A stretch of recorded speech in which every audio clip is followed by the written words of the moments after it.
અક્ષર અકાદમીના online platform પર હું professor doctor બી.સી. Rathod આપનું સ્વાગત કરું છું.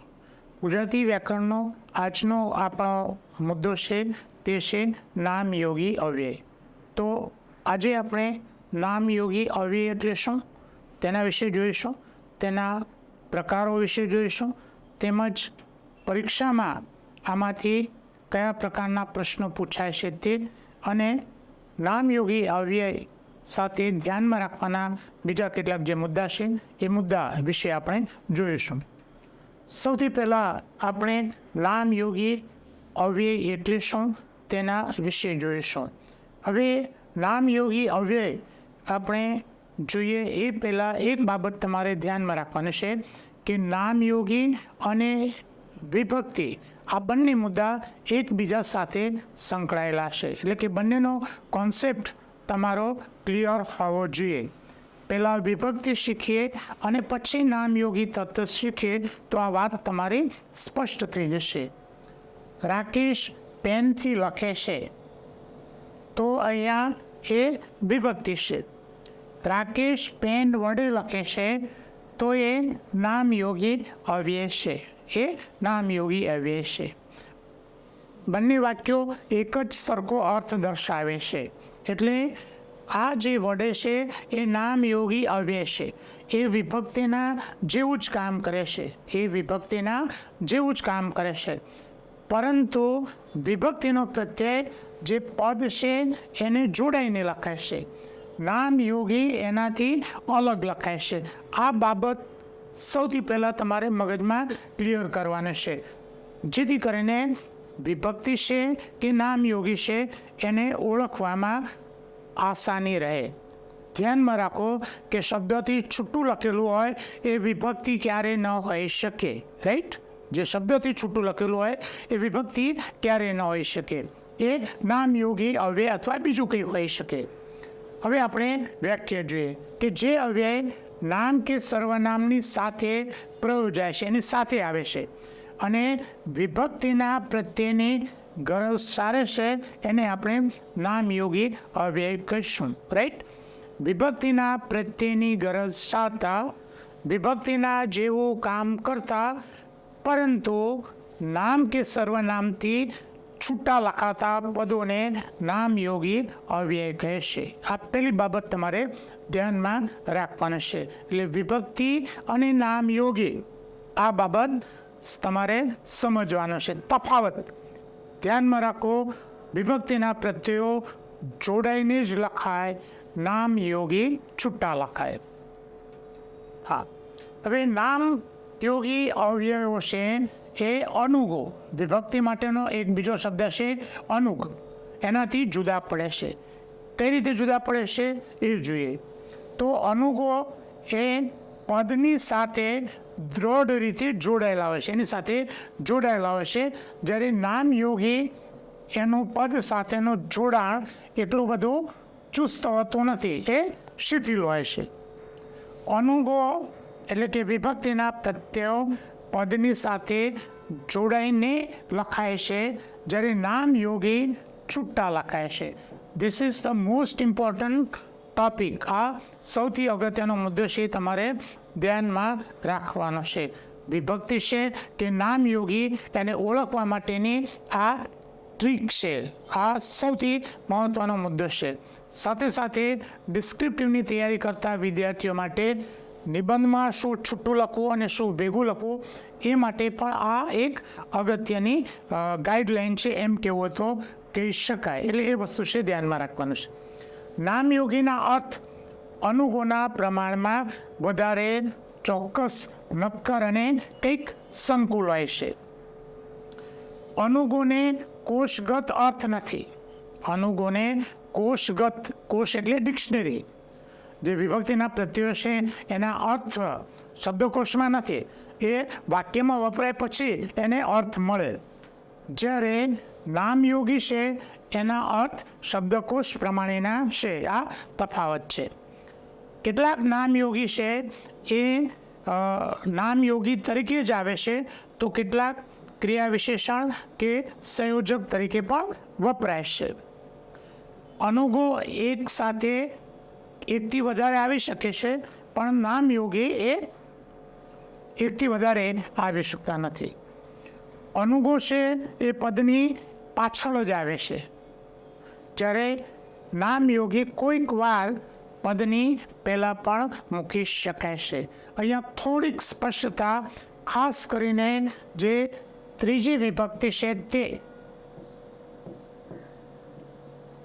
અને સાતમી વિભક્તિ છે તે પરીક્ષામાં ગેરસમજ ન થાય એટલા માટે. ત્રીજી વિભક્તિનો પ્રત્યય કયો, તો મોટાભાગના વિદ્યાર્થીઓ કહેશે થી, થકી, વડે, અને ઘણા બધા પુસ્તકોમાં તમને આ વિગત જોવા મળશે, પણ આ જવાબ ખોટો છે. ત્રીજી વિભક્તિનો પ્રત્યય થી અને કેટલીક વાર એ છે, આ ધ્યાનમાં રાખો. ત્રીજી વિભક્તિનો પરીક્ષા માટે મોસ્ટ આઈએમપી પોઈન્ટ છે, નહીંતર જવાબ ખોટો પડશે. હા, થકી, વડે અને દ્વારા આ ત્રીજી વિભક્તિના પ્રત્યયો નથી, પણ નામયોગી અવ્યય છે. આ ધ્યાનમાં રાખો, એ નામયોગી અવ્યય છે, કારણ કે છૂટા લખાય છે. સાતમી વિભક્તિનો પ્રત્યય કયો, તો માં અને કોઈક વાર એ. માં અને એ સાતમી વિભક્તિનો પ્રત્યય છે. હા, એમાં ઉપર ના આવે. કેટલાક પુસ્તકોમાં લખ્યું હશે માં ઉપર, તો ઉપર એ નામયોગી છે, વિભક્તિનો પ્રત્યય નથી. મુદ્દો છે એ ધ્યાનમાં રાખો. જોયેલા પછીનો મુદ્દો. હવે નામયોગી અવ્યયના પ્રકારો. નામયોગી અવ્યય એ કેટલીક બાબતોમાં તો વિભક્તિના જેવું જ કામ કરે છે, રાઈટ, અને તેના આધારે એના પ્રકારો પડે છે. પ્રથમ છે કરણવાચક નામયોગી અવ્યય. કરણવાચક એટલે કે ક્રિયાનું સાધન દર્શાવતા હોય, માધ્યમ, રીત અને કારણ દર્શાવતા હોય, તો એ બધા કરણવાચક છે. તે વિમાન દ્વારા અમેરિકા ગયો, તો વિમાન દ્વારા, વિમાન વડે, વિમાન મારફતે, તો એ કરણવાચક, કયા સાધન દ્વારા ગયો તે, રાઈટ. એટલે આ તમારે ધ્યાનમાં રાખવાનું છે. થકી, વડે, દ્વારા એ નામયોગી અવ્યયો છે, વિભક્તિના પ્રત્યયો નથી. અને આ લગભગ ત્રીજી વિભક્તિના જેવું કામ કરે છે, કર્ણવાચક. અધિકરણ નામયોગી અવ્યય. આ જે નામયોગી છે એ ક્રિયાનું સ્થાન, સમય દર્શાવે છે, ઉપરાંત એની દિશા દર્શાવે છે. આ લગભગ સાતમી વિભક્તિના જેવું કામ કરે છે. અંદર, બહાર, પાસે, સામે, તરફ એ આવા નામયોગી છે. શીલા રૂમની અંદર ગઈ, તો અહીંયા અંદર એ નામયોગી અવ્યય છે. તમારે વિભક્તિનો પ્રયોગ કરવો હતો, શીલા રૂમમાં ગઈ, તો એ સાતમી વિભક્તિ થશે. જોઈએ એના પછીના પ્રકાર. અપાદાન વાચક નામયોગી એટલે કે છૂટું પડવું તે. આ નામયોગી છૂટા પાડવાનો અથવા પડવાનો અર્થ દર્શાવે છે, અને એ માટેના પ્રત્યયો છે પરથી, થકી, કરતા. વૃક્ષ પરથી ફળ પડ્યું, તો અહીંયા પરથી છૂટું પડ્યું, રાઈટ. તો અહીંયા પરથી એ અપાદાન વાચક છે, છૂટું પડવું તે. સંબંધ વાચક નામયોગી અવ્યય. આ જે નામયોગી અવ્યય છે એ બે પદોનો સંબંધ દર્શાવે છે અને છઠ્ઠી વિભક્તિના જેવું કામ કરે છે. એમાં તણું અને કેરું એ બે એ નામયોગી અવ્યયો છે, સંબંધ દર્શાવતા. એનો અર્થ નુનાની જેવો થાય, છઠ્ઠી વિભક્તિ જેવું. સોના કેરું કડું, મારું સરી ગયું મમ હસ્તથી. સોના કેરું તો સોનાનું, સોના કેરું તો સોનાનું. ગામ તણા છોકરા તો ગામના છોકરા. લવિંગ કેરી લાકડીએ તો લવિંગની લાકડીએ. એ સંબંધવાચક નામ યોગી અવ્યય છે. છઠ્ઠી વિભક્તિના જેવું કામ કરે છે. એના પછીનો પ્રકાર જોઈએ. મિત્રો, પરીક્ષાની તૈયારી કરતા વિદ્યાર્થીઓ માટે અમારી ટેલિગ્રામ ચેનલ છે. હજુ સુધી આપ જો એમાં જોડાયા ન હોય તો જોડાઈ જશો. પરીક્ષાલક્ષી માહિતી, રોજે રોજનું કરંટ અફેર્સ વગેરે વિગતો એમાં અમે મૂકીએ છીએ. હા, તાદર્થ્યવાચક નામ યોગી એટલે પ્રયોજન, ક્રિયાનું પ્રયોજન. ખાસ કરીને ચોથી વિભક્તિના જેવું આ કામ કરે છે. અને અહીંયા ખાતર, માટે, સારું, કાજે, વાસ્તે એ આ પ્રકારના નામયોગી છે. એ એક સ્પષ્ટતા આપણે કરી લઈએ કે અહીંયા સારું એના ઉપર અનુસ્વાર નથી. આ સારું એટલે માટે, અને સારું તે વિશેષણ થશે સુંદર. તે દેશની આઝાદી ખાતર અનેક જવાનો શહીદ થયા. તો અહીંયા ખાતર. માટે, દેશની આઝાદી કાજે, દેશની આઝાદી સારું. તો આમાંથી દેશની આઝાદી વાસ્તે એમાંથી કોઈ પણ તમે નામયોગી અવ્યય મૂકી શકો. કેટલીક વાર સાટું શબ્દ પણ વપરાય છે. મારે હાટું પાટણથી પટોળા મોકલાવજો. તો જે હાટું શબ્દ છે એ પણ અહીંયા આ નામયોગી અવ્યય છે. કોના માટે? મારે હાટું, તો મારે માટે. સ્વામિત્વવાચક નામયોગી અવ્યય. અંગ્રેજીમાં જે હેઝ કે હેવ ક્રિયાપદ છે એનો અર્થ ની પાસે હો ના અર્થમાં આ નામયોગી અવ્યય. પાસે અને કને આવા નામયોગી અવ્યય છે. દાખલા તરીકે, મારી પાસે અનેક સારા પુસ્તકો છે.